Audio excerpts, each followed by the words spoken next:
Hey, welcome back to another video of eTechs. In this video, we are going to learn how to do actions in Character AI. In Character AI, you can perform actions or role-play scenarios by using descriptive text within asterisk or similar formatting. First step, to use asterisk for actions. Enclose the action you want to describe in asterisk. This formatting indicates an action. You can also include detailed description to enhance the scene or convey specific emotion. Action can be paired with spoken text for seamless roleplay. You can also use third person or first person action.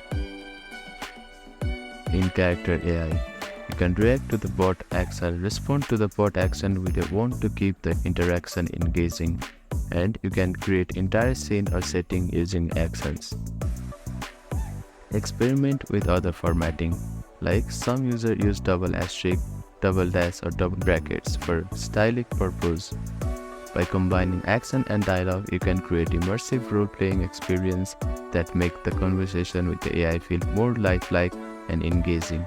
Thank you for watching this video. Please do not forget to like, share and subscribe to our channel and comment down if you have any queries.